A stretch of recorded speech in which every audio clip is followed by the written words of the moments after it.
Welcome back. It's still Plus Politics on Plus TV Africa. Now, it's officially 20 days since Mr. President was inaugurated as the president for a second term. However, we have heard nothing about appointments of ministers for his second term. The question is why?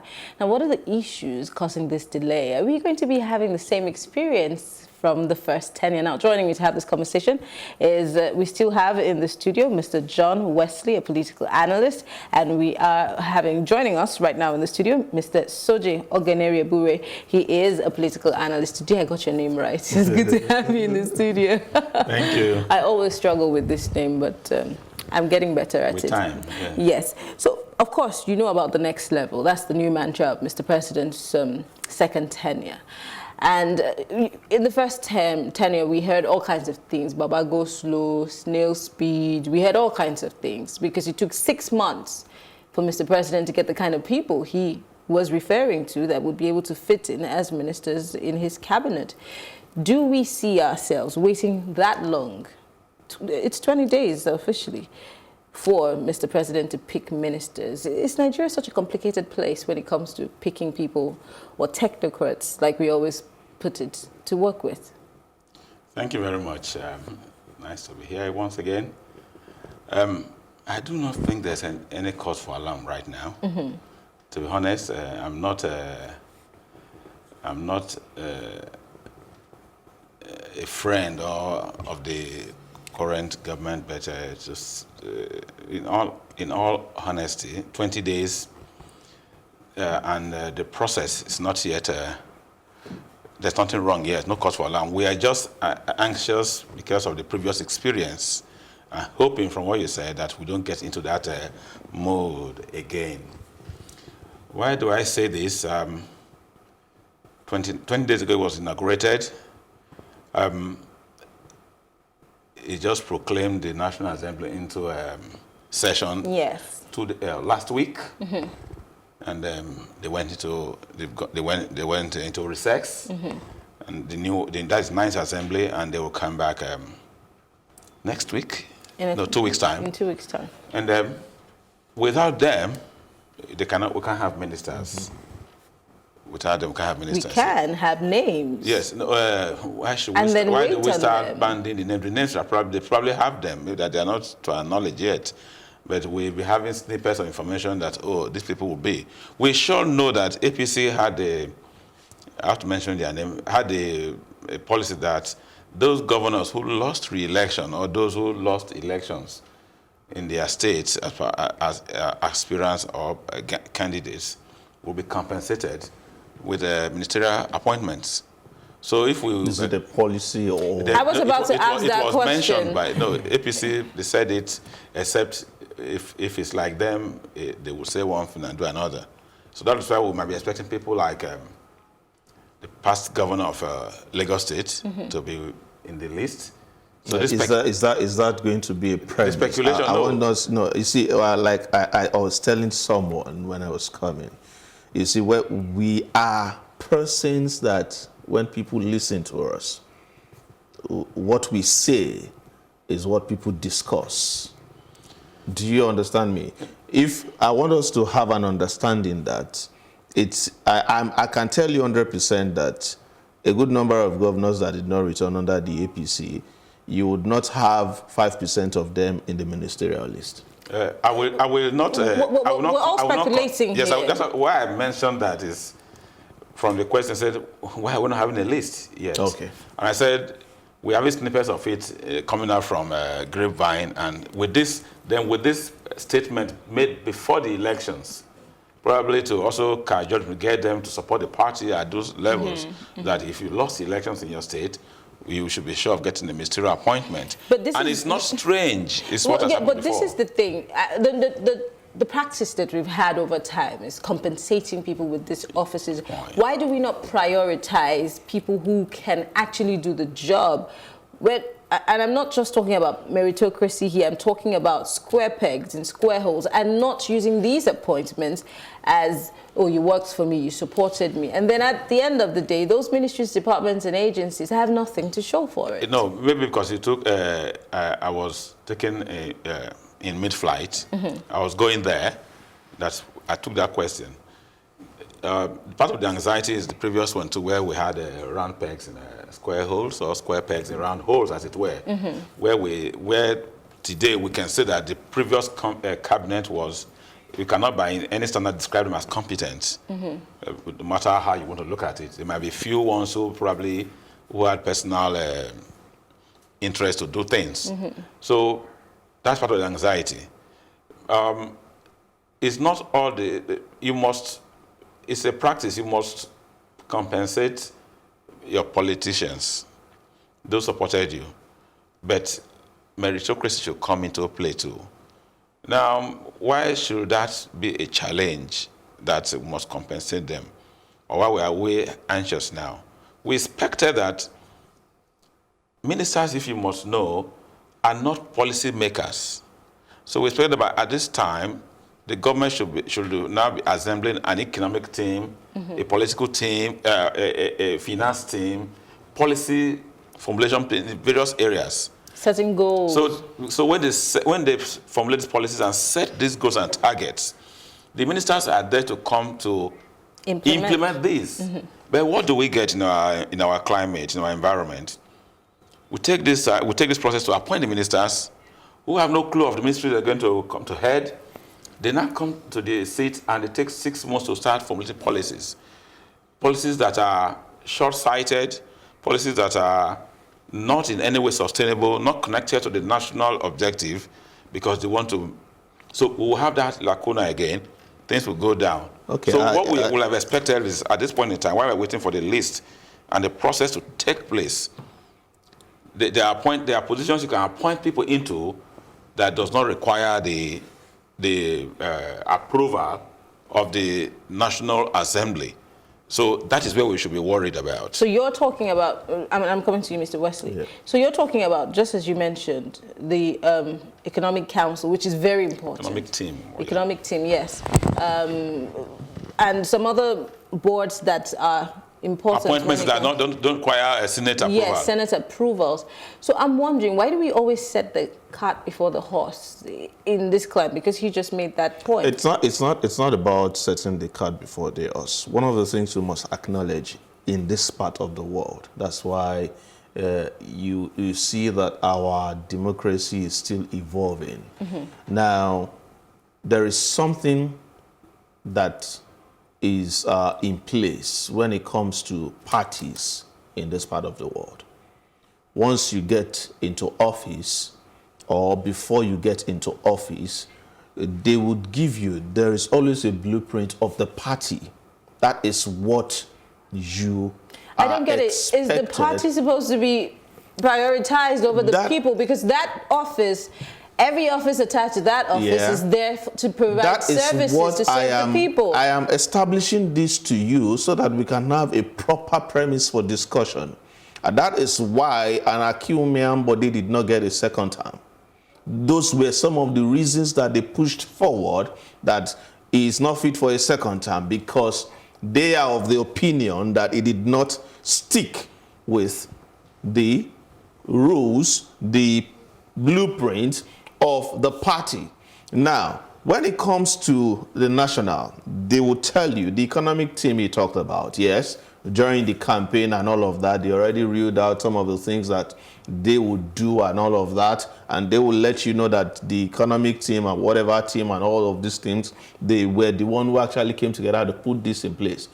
During the first time of the president, we had the likes of Fashola, we had the likes of Amechi and some other guys who designed the policies and all of those things that we saw manifesting in the course of the 4-year term of the president.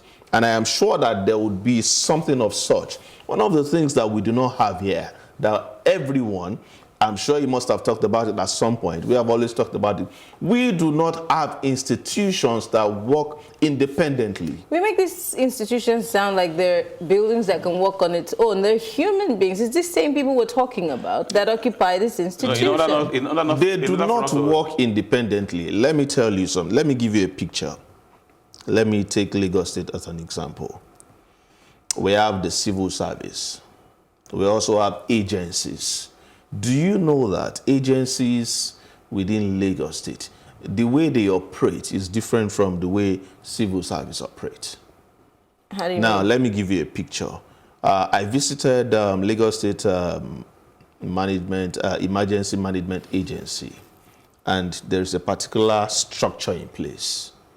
You understand? You know that, for instance, once you arrive maybe at a particular time, your card doesn't grant you access to enter the office. You know that that's the end for that day.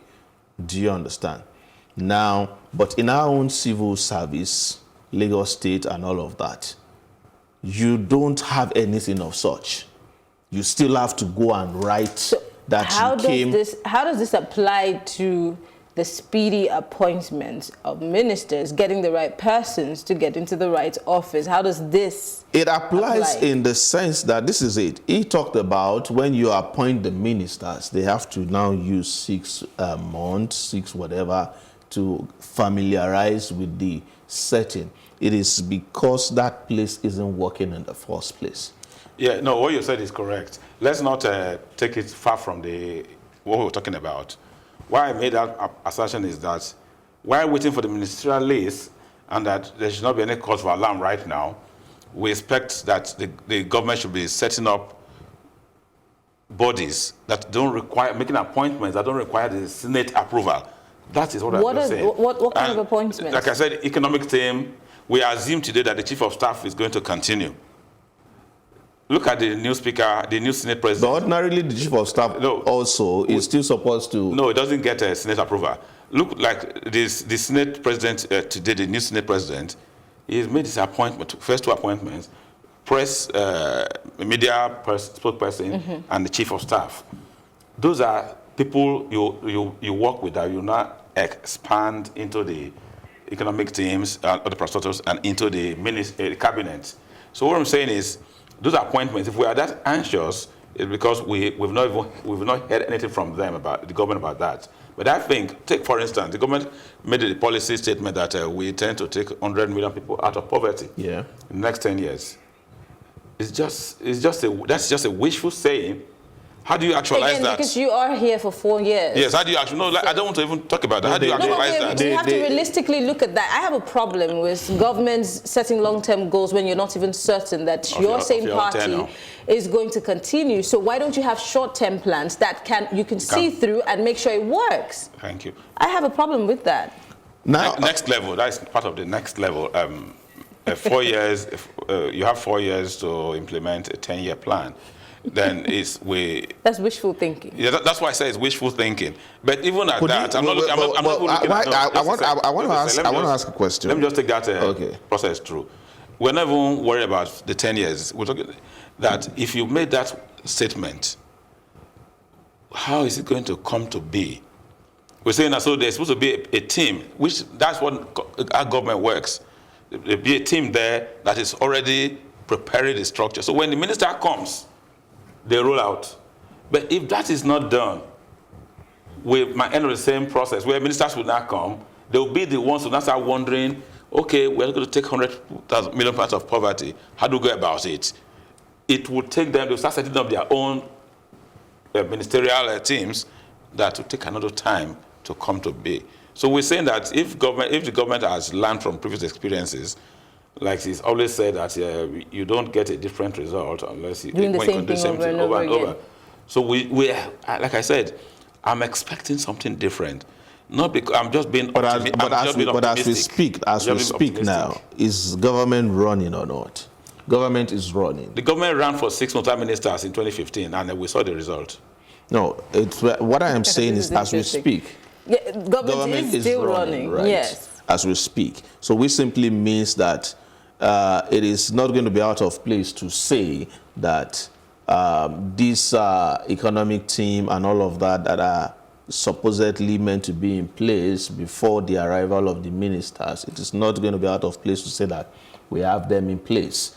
It is also not going to be out of place to say that those who were ministers in the 4 years term, previous 4 years, are still also working underground to get things going. No, those guys are out. They're not working anymore. No ministers anymore. No minister is functioning right now. That's what I am saying. He's saying that I am they're working saying in the background. that it is the supposed new ones. No, not the new ones. The old ones. The old ones. Yeah, still working in the background. Yes. You cannot be working beyond your term. Yes, once it's gone. I'm not. You don't understand. They were told to hand over. They were told to. They were told to hand over. What you? I am saying this based on what you said. If they're going to continue. No, I'm not talking about them continuing. I am talking about the economic team that you mentioned. That okay, because they belong to the same political party, and. So how do you walk on the ground? How do you walk on the ground if you're no longer the challenge we have is this. We just want to look at the issues. We have 5 minutes, gentlemen. The challenge we have here is this. The party has its programs. Yes. Manifestos, all right. The party's program is not a national program. When they come, they will translate that program into the national policies. And those people who are going to take that thing, the party has given all the information, how to put it, how to take 100 million out of poverty. It will be experts, like we're saying. We don't want to have incompetent people anymore. We want to have round pegs and round holes. So it will be experts, not politicians, that will not take that statement and put life into it and becomes a possible dream that people can see, achievable one. Then when ministers come in, they will be implementing that. It's like a plan that has been made. Put in motion. Yeah, so but like they say if you have no plan, then you have also planned to fail. But my worry is this. So far, no cause for alarm. We're saying if they are doing this, or if they do this, and if they appreciate this, ministers are not meant to drive policies. They are meant to enunciate policies. They are meant to drive policy implement. So that could be a problem probably that has not been recognized, or we have not acknowledged, we don't want to deal with. That policies right now, people that require appointments without Senate should be, those are people that are probably working now. So, like I said, they can. That's what I'm saying, that it cannot be out of place. No, they may not be.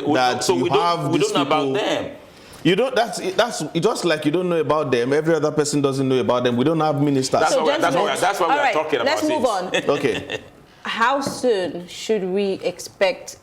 Well, it should not be long. It should not be long, because I am sure that they would also not want to repeat the same thing.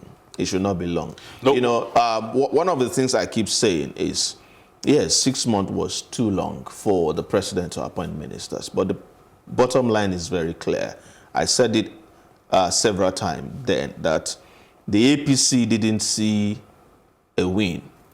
They went all out to shake the PDP, and fortunately they won. And probably eventually to tell the PDP that come 2019, you'll be out of power. But eventually there was a win. They were not prepared. And so there wasn't, just my opinion. So you think there wasn't a plan, a clear-cut plan? There wasn't a plan of, you would be this, you will be this, we'll bring this person, I'm already consulting. Do we see that happen now that they are having a second chance? So that's what I'm saying. They're better off. Do we see the script flipping? Because, you know, lots of people had high hopes for the president. Oh, he was going to be a no-nonsense guy. He was not going to play to the gallery. But we saw a lot of politicking going on. We can only have cause for worry by the end of July. From the timetable, if you're aware of it. Now, the Senate reconvenes from the recess July 2nd. Yes, that's so. I'm optimistic. I'm just being optimistic. I don't want to be pessimistic about it. That they've learned from the previous experience that the list is already prepared, is being prepared, will be ready to go to the Senate by when they resume July 2nd. Mm-hmm. And if it's not ready then, because the Senate is to go again on recess by end of July 31st.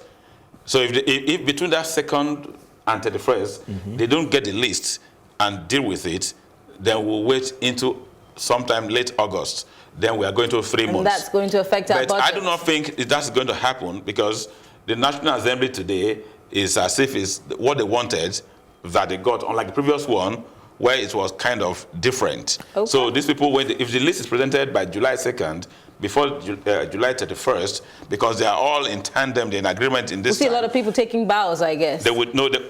Thank you, madam. Okay. Well, I want to say thank you to you, Soje Ogenere-Boriwe. Thank you so much, a political analyst. And John Wesley, thank you so much for coming. He's also a political analyst. It's been an interesting conversation. We'll keep our fingers crossed on this one and hope for the best. Well, we'll take a short break, and when we return, I'll be giving you my take.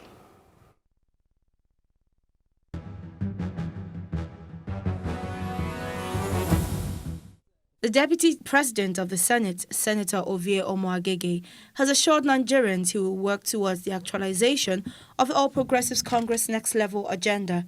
Senator Omoagege said he held no grudges against anybody in spite of the controversies that trailed his emergence of Deputy President of the Senate.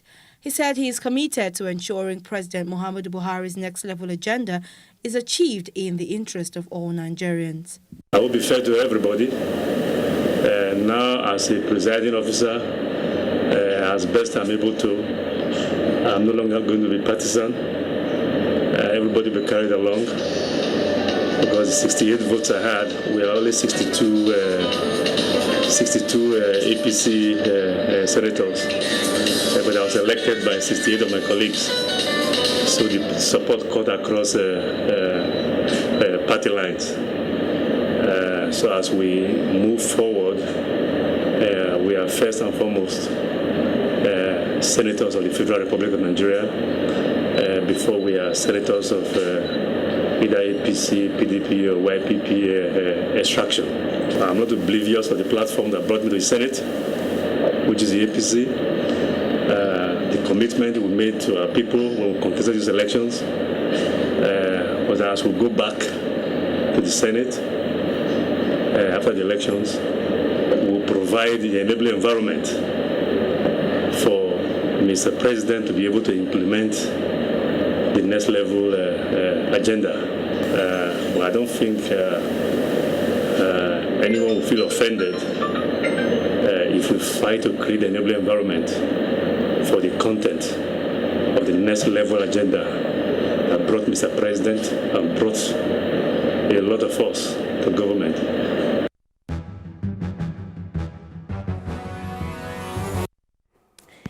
It's time for my take. Why are people being killed in different parts of the country every day? It's a question that runs through my mind. And there's so many answers to it, but are they good enough? And more importantly, why are leaders so silent? And when we talk about the leaders, we're not just talking about the president, we're not just talking about, you know, the governors, we're talking about leaders of thought, we're talking about traditional leaders, spiritual and religious leaders. Well, the president has spoken on these killings. Has he? We're not sure. Has he? I haven't heard him speak about it. No. So this is my message to our leaders. If you call yourself a leader, dear leader, your people are important. It's time to stand up and protect them. Take the country back from this terrorist and take it to its next level like you promised us, like your campaign said, Mr. President. And to the perpetrators, I say this: killing people is not the answer. Be your brother's keeper. I refuse to believe that any religion or ethnicity advocates for killing of one's neighbor. And if you continue on this path, Nigeria will not ever be able to move forward. And also, Mr. President, where are your second-term ministers? We're waiting. It's 20 days after the inauguration and not even a word on this issue. As we have our fingers crossed, we implore you not to allow what happened 4 years ago repeat itself. Show the Nigerian people that this tenure is ready to buckle down and govern Nigeria properly. Let us reject every form of mediocre governance, because this time is the time that we need to show the world that we are ready. Well, that's all for tonight. It's been Plus Politics. Join us tomorrow, same time at 7 p.m. I am Mariana Kundu. Have a great day.